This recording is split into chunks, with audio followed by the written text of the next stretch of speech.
and welcome back to another episode here on the Minecraft Let's Play.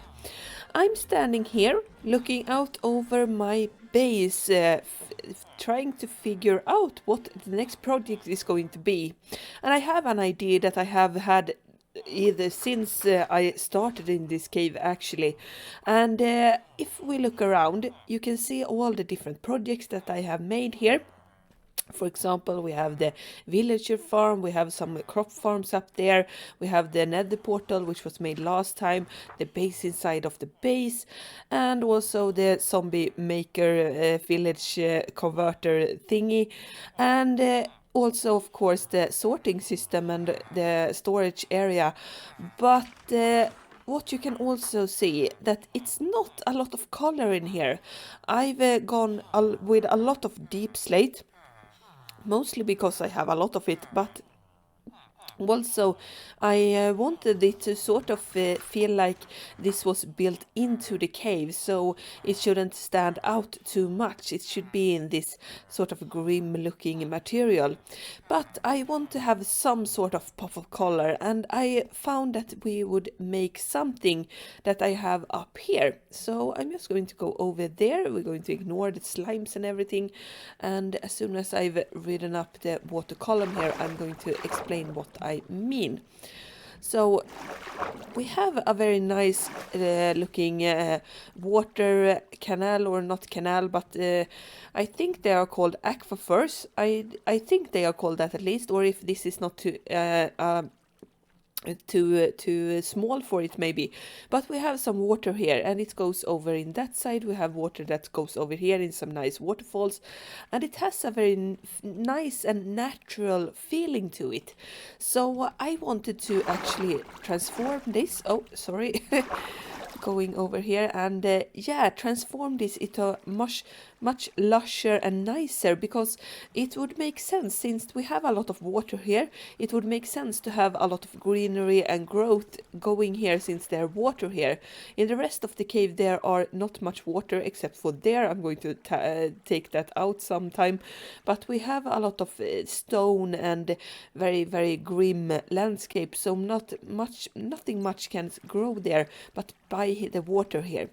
So I tested out a idea I had with putting in some moss blocks here, and I put in a moss block and just bone mill it, so to see what it would look like, and I found it to look very nice. It has this lush feeling, and I think that I'm going to make a lush cave in this area, so I'm going to take a lot of inspiration from that.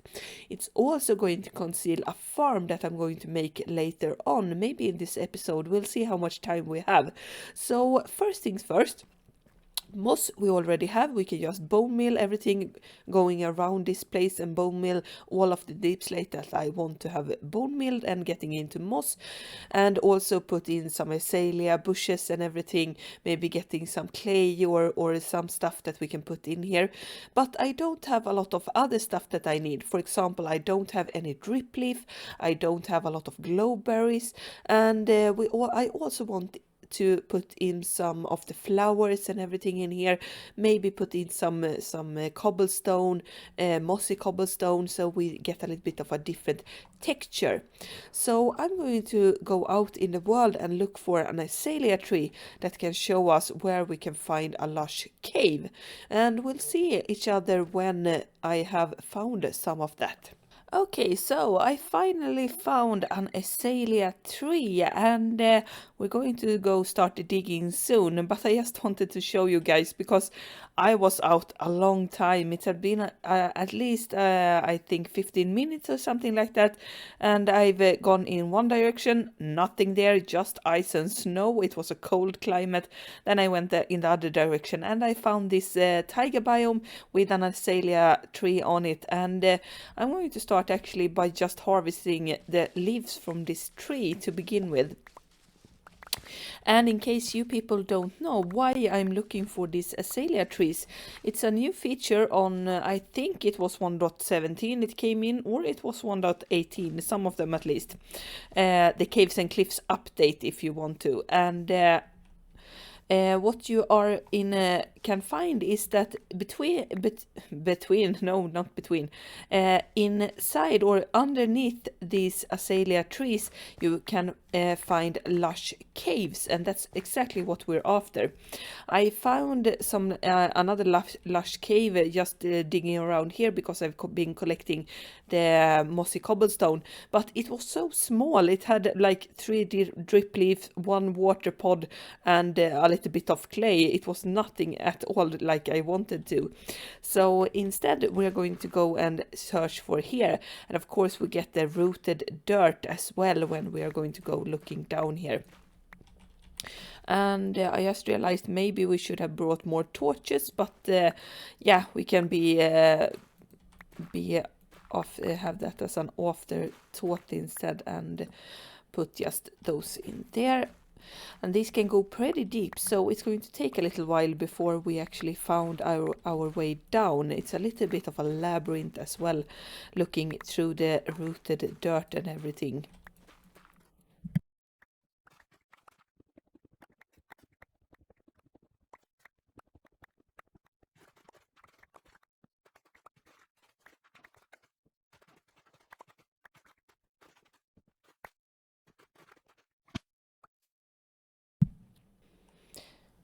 So I fall down the hole here, and as you can see, we have a very, very small, lush cave here.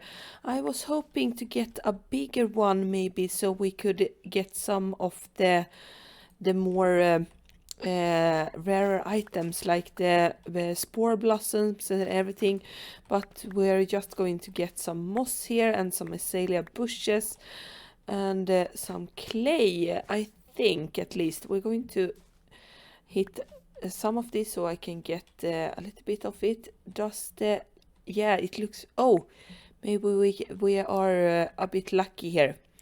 We're going to go down a little bit. Here it looks like it goes out a little bit more. There we have one of the spore blossoms at least, and it's not the biggest caves, and we have some drip leaves. That's great as well. And I hope that you can take this with a silk touch. Yes, you can. Great. I don't know if you can or can't, but that's good. We can get some big drip leaf, and maybe there's some small ones in here as well. There we had some, I think, no, that was big as well. Okay. So I'm just going to harvest all of this stuff, going to get the spore blossom, look for more drip leaf. I hope that I can get some small ones in case they are in here. Maybe there aren't small drip leaf inside of the lush caves. Then it's just a matter of waiting for a wandering trader to come by with that if they have it. I don't remember exactly what they have changed in the update and everything. So I'm going to continue harvesting all of this, and we'll see each other back at the base when we're going to start off by building this type of biome but in our base. As we look over the new spot inside of the base where our project has taken us today, I feel like this is going to be a good episode where we do a lot of nice stuff. Because as you can see here, I've gone around and put in some moss blocks, and I've gone with the easy way of putting down a moss block and then just bone milling it over the whole place, putting up azalea flowers and bushes.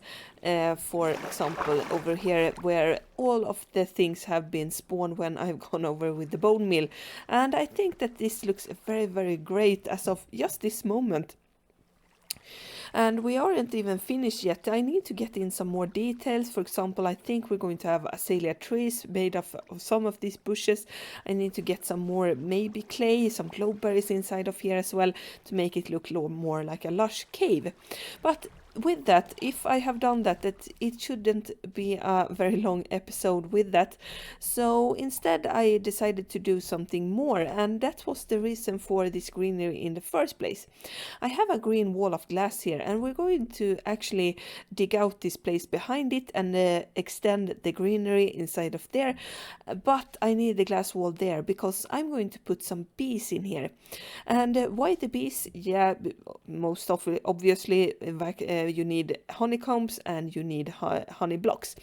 But I also wanted to make it a little bit more of a lively area here with bees flying around. But I also noticed that or at least I know that it was early on that bees were able to go into water and drown very easily, and lots of people were complaining about bees drowning due to water damage and everything like that. So I don't know if Mojang fixed that or anything in the last couple of updates, but I'm not going to risk it. So instead of putting the bees inside of here where I was going to, I decided to extend the greenery and put bees behind the glass here. And then I'm going to make it a sort of both things. So I'm going to have most of the farm area up here where we have some free roaming bees that can give us all of the good stuff. And then I'm going to, just as an experiment, breed up some bees that I can have inside of this place here. And hopefully we'll see if they are going to stay here, die to water, or if they're going to fly around the cave and die to the lava or something like that. I just want to try it out and see if they are going to stay in this more green area or not, and if they are going to die due to other stuff rather than anything else. So it's going to be a little bit of an experiment, and I'm just going to start on this project, and we'll see each other after I've gotten a little bit further into it.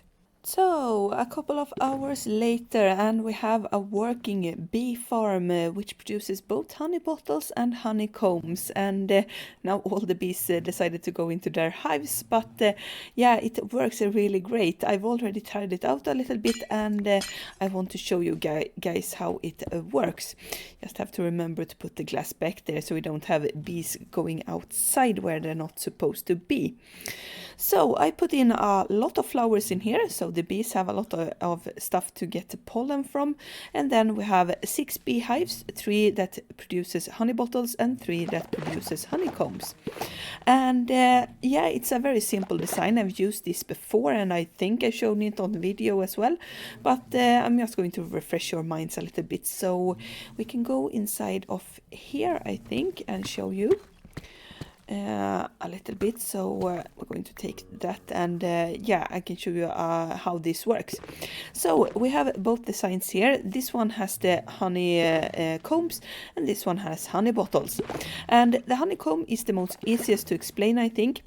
Underneath the hives here we have hoppers that's going to collect everything. On each and every one of these have hoppers underneath. And then we have a dispenser here which has shears in it, and on top here an observer, and then redstone dust on top of the observer and that block over there. What happens is that the observer observes that update is made in the hive either by bee leaving or going in, and when that happens it sends a signal. When that signal goes into here, it sends into this dispenser, and this dispenser tries to use the shears. If the hive is full of honey and can be sheared, it's going to, and everything is collected by the hopper. If it's not, then it's not going to try and shear, and it doesn't work and not do anything about the durability or anything like that. So very easy, very simple. Yeah, the same thing. This thing though is a little bit more complicated, since you can't have the bottles working all the time. Since if you use just the observer as we have done here, then it would use a bottle each time it updates, and then it would I would have to go up here and refill it more often than I would have if I haven't done this design that I have here instead. So what happens is that we have a redstone signal. The comparator compares and sends signal out of beehives. So what happens is that we put out, here the bees come as well. If you look at the honey level that's over there, and I probably am going to show you with a graphic, you can see that it's right now is honey level 1, and each time that happens, that the honey level rises or goes down, then it's going to react to that. And also when it goes, as you can see here, we have 1 level, then it's going to send out 1 signal, or 1 signal strength. And once it reaches 5, then it's going up here, and here I have a repeater that sends the signal a little bit further into a block, and that block is up above the dispenser. that holds all the honey bottles, or the empty bottles rather, they're not honey bottles yet. And when that happens, when we have a reaction that the signal goes the whole way, it's going to send out a bottle, it scoops up the honey, gets pushed into the hopper down below, and the signal resets itself again. So like I said, very, very easy to understand, I think, and something like that at least. So that's how that works. Very important though, if you want to make a similar design or anything like that, you have to fill up this whole thing with honey bottles, because if you don't, and now I'm searching for words. If the dispenser dispense and it has an empty slot like this, then it's going to put the honey bottle in here instead of actually putting it inside a hopper instead. So very important to fill this up. You don't have to do as I have with complete stacks of honey bottles. It just is enough with a couple of them.